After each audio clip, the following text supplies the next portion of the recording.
Hello students, today we are starting new chapter 8, reaching the age of adolescence. आपने previous classes में पढ़ा होगा human beings reproduce कैसे करते हैं बाय सेक्सुअल रिप्रोडक्शन. जो मेल और फीमेल रिप्रोडक्टिव सिस्टम है उनके अलग अलग पार्ट्स होते हैं. चिल्ड्रन को बैलेंस्ड डाइट ईट करनी चाहिए ताकि वो हेल्दी लाइफ को मेंटेन रख सके. ये सब आपने पढ़ा है पिछले चैप्टर में. इस चैप्टर में जो हम पढ़ने वाले हैं वो है एडोलेसेंस एंड प्यूबर्टी. फिर है reproductive phase in human beings. Human beings के अंदर रिप्रोडक्टिव फेज में क्या क्या होता है. फिर human endocrine system and the various hormones produce. कौन कौन से हार्मोन्स प्रोड्यूस होते हैं. फिर आता है topic importance of maintaining physical social and mental health during adolescence. Adolescence के टाइम में इन सबको इनकी इंपॉर्टेंस कैसी होती है इनको मेंटेन रखने की. सो स्टार्ट करते हैं. Adolescence and puberty. Adolescence describe करती है जो ट्रांजिशनल स्टेज आती है चाइल्डहुड से अडल्टहुड तक. चाइल्डहुड से लेकर अडल्टहुड तक जो भी स्टेजेस आती है लाइफ में उनको बोला जाता है एडोलेसेंस.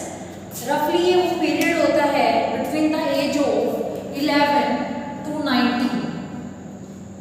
इस एज को बोला जाता है एडोलेसेंस. जब डिफरेंट चेंजेस आते हैं इसमें काफ़ी सारे फिजिकल आएंगे, इमोशनल आएंगे, फिजियोलॉजिकल चेंजेस आएंगे. ये टीन्स को कवर करता है. टीन्स एज कौन कौन सी होती है. 13 मतलब हम 13 बोलते हैं, 14 15 इन सबके पीछे टीन आता है इसलिए 13 to 19 इस एज को टीनेजर्स भी बोला जाता है. ठीक है. टीन्स या जो एडोलेसेंट्स है जो पर्सन है उसको बोला जाएगा टीनेजर्स. सो स्टार्ट करते हैं प्यूबर्टी से. What is puberty. प्यूबर्टी वो टाइम है लाइफ में जब बॉडी बिकम क्या कर हो जाती है biologically capable of sexual reproduction. ये प्रोसेस यूजुअली टेक प्लेस करती है 10 to 15 for girls and 11 to 16 for boys. तो ये एज कब आती है. गर्ल्स में आती है 10 to 15 ईयर्स के बीच में और बॉयज में आती है 11 and 16.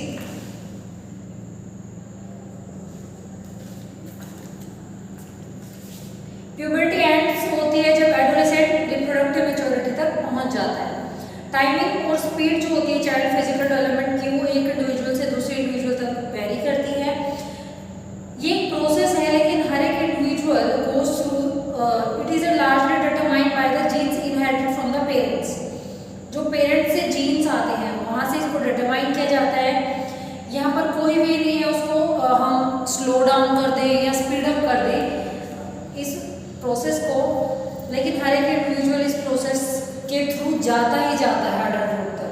मतलब ये क्या कहना चाहता है चाइल्डहुड से जो अडल्टहुड तक बनते हैं ये एक नॉर्मल प्रोसेस होती है, नेचुरल प्रोसेस होती है. ना तो हम इसको इंक्रीज कर सकते हैं ना इसको आराम से स्लो कर सकते हैं. लेकिन हर एक चाइल्डहुड मतलब हर एक इंसान को इस एज से निकलना ही होता है.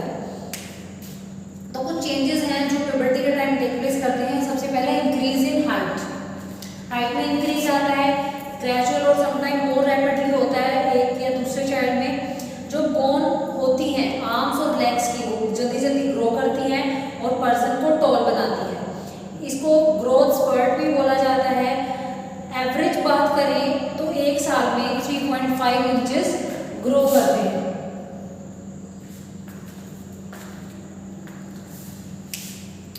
फिर है change in body shape.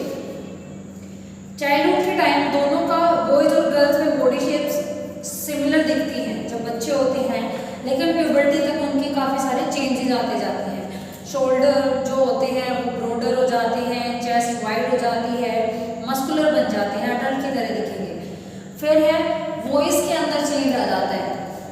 Transitional period में मेल्स में जो लैरिंग्स या वॉइस बॉक्स होता है वो इंक्रीज कर जाता है साइज में और विजिबल होता है आउटसाइड है small protruding structure in the throat commonly called Adam's apple. हमने चेंज इन वॉइस बोला जो हमारा वॉइस बॉक्स होता है. अगर हम मेल्स की बात करें तो आप यहाँ पर देख सकते हैं उनका एक यहाँ से एक स्ट्रक्चर बाहर निकली हुई दिखाई देती है जिसको बोला जाता है एडम्स एपल. ये मेल्स में ही होता है.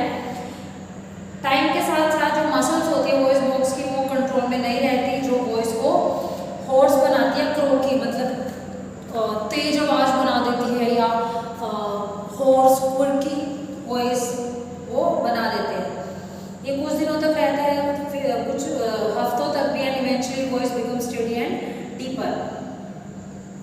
फीमेल्स में ऐसा कोई चेंज नहीं होता, वॉइस में उनकी वॉइस सेम ही रहती है, और यूजुअली फीमेल्स में high pitch and shrill voice, एक क्या आती है, हाई पिच अच्छी होती है फीमेल्स की, लेकिन उनकी जो क्लियरिटी होती है वो श्रिल वॉइस, मतलब हम कह सकते हैं कि बिल्कुल ही शांत आवाज़ उनकी होती है। फिर है activity of sweat and oil glands. Sweat जहाँ से हमें पसीना आता है, ऑयल ग्लैंड उनकी एक्टिविटी, तो ऑयल प्रोड्यूसिंग ग्लैंड डेवलप कर जाती हैं, जिससे बॉडी ओडोर आ जाता है, फ्रीक्वेंट अपीयरेंस होने लगती है, एक्ने होने लगते हैं, पिंपल्स होने लग जाते हैं उनकी वजह से, ये रिड्यूस कर सकती हैं and disappear over a period of time, कुछ टाइम के बाद ये चली जाती है, डिसअपियर हो जाती है। फिर है development of body hair, body पर हेयर आना शुरू हो जाते हैं, आर्मपिट्स और प्यूबिक एरिया पर। फिर है डेवलपमेंट ऑफ सेक्स ऑर्गन्स, ये मोस्ट इंपॉर्टेंट चेंज होता है प्यूबर्टी के टाइम। सो मेल्स और फीमेल्स में क्या होते हैं, सेक्स ऑर्गन्स डेवलप होने लग जाते हैं। उसके बाद जो नेक्स्ट टॉपिक है, reaching mental, intellectual and emotional maturity. Various physical changes होते हैं, variety of social and emotional changes भी आएंगे पर्सन में। ये अल्टर करते हैं the needs, interest and roots of humans. जैसे जैसे चेंज आते रहेंगे हमारी ज़रूरतों में, हमारे इंटरेस्ट में, हमारे रूट्स में चेंज आना शुरू हो जाता है ह्यूमंस में। वेरियस बॉडी चेंजेस से हमें क्या मिलेगा, हमें कंफ्यूज फील हो सकते हैं, इनसिक्योर फील कर सकते हैं। वन में develop attraction towards the opposite sex, ये नॉर्मल है और पार्ट ऑफ ग्रोथ है इंडिविजुअल्स लाइफ का।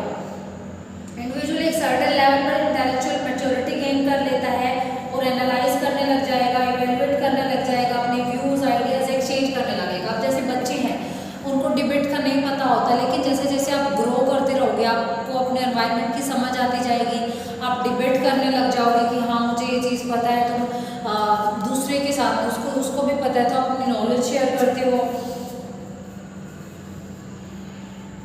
ये वो टाइम है जब ब्रेन की मैक्सिमम कैपेसिटी की होती है सीखने की, इसीलिए आपको बोला जाता है इस एज में जितना पढ़ो उतना ही अच्छा होता है, क्योंकि आपका जो ब्रेन फंक्शनिंग है वो सबसे ज़्यादा होती है इस एज में। फिर ऐसे कौन कौन से चेंजेस हैं जो कॉज करते हैं प्यूबर्टी को? इसमें फिजिकल, इमोशनल और फिजियोलॉजिकल चेंजेस आते हैं बॉडी के अंदर, और ये कंट्रोल होते हैं कुछ सर्टेन केमिकल से, जिनको बोला जाता है हॉर्मोन्स। जो भी बॉडी में चेंजेस होते हैं उनको कंट्रोल करते हैं हॉर्मोन्स। फिजिकल चेंज आ गए जो बाहर से देखने के लिए लगते हैं, केमिकल चेंजेस हमारी बॉडी के अंदर जो चल रहे होते हैं, या फिजियोलॉजिकल चेंजेस इन्हीं की वजह से आते हैं। ये सीक्रेट होते हैं by certain organs called endocrine glands. इनको कौन सीक्रेट करता है हॉर्मोन्स को? Endocrine glands.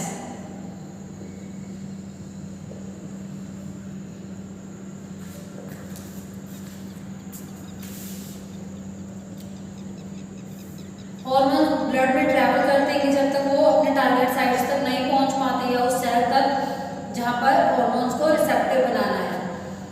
मेल्स में वेल डेवलप्ड टेस्टिस होती हैं जो प्रोड्यूस करती हैं मेल हार्मोन कॉल्ड टेस्टोस्टेरोन, और फीमेल्स में ओवरीज होती हैं जो प्रोड्यूस करती हैं फीमेल हार्मोन, जिसको एस्ट्रोजन या प्रोजेस्टेरोन बोला जाता है। एस्ट्रोजन रिस्पॉन्सिबल होता है जो सेकेंडरी सेक्सुअल कैरेक्टर्स होते हैं उनके अपीयरेंस के लिए और एग के प्रोडक्शन के लिए। फिर है role of hormones in initiating the reproductive process. Hormones का रोल क्या होता है रिप्रोडक्टिव प्रोसेस को इनिशिएट करने के लिए?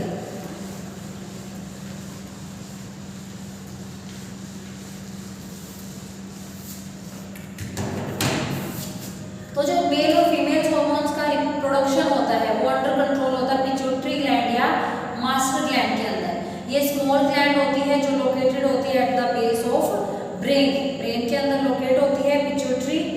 वो पिट्यूटरी क्या करती है? हॉर्मोन्स प्रोड्यूस करती है जो स्टिमुलेट करते हैं टेस्टिस एंड ओवरीज को। टेस्टिस क्या करती है? टेस्टोस्टेरोन प्रोड्यूस करेगी, ओवरीज क्या करती है? एस्ट्रोजन। ये जो हॉर्मोन्स है ब्लड में ट्रैवल करते हैं अपने स्पेसिफिक टारगेट तक पहुंचने के लिए बॉडी में, इनको हम रिप्रेजेंट कर सकते हैं सीक्वेंस में। सबसे पहले आपके देखो मूवमेंट डायग्राम दिया होगा जिसमें पिट्यूटरी क्या करती है, हॉर्मोन्स प्रोड्यूस करती है, टेस्टोस्टेरोन और क्या करेगी, प्रोजेस्टेरोन या एस्ट्रोजन, उनको प्रोड्यूस करती है। सबसे पहले जो पिट्यूटरी ग्लैंड है वो हार्मोन सीक्रेट करेगी, ठीक है, और जो टेस्टिस है वो प्रोड्यूस करती है टेस्टोस्टेरोन, ओवरी प्रोड्यूस करती है एस्ट्रोजन। फिर वो क्या करते रहते हैं, ये जो भी हार्मोन्स बने ये ब्लड स्ट्रीम में ट्रैवल करते रहते हैं जब तक अपने टारगेट साइट तक नहीं पहुंच पाते, तो ब्लड स्ट्रीम में ट्रैवल करते रहेंगे। फिर स्टिमुलेट करते हैं necessary changes in the body, जब ये वहाँ पर पहुंच जाते हैं स्पेसिफिक साइट पर तो ये चेंजेस करते हैं फिर बॉडी के अंदर। तो आज के लिए इतना ही, थैंक यू।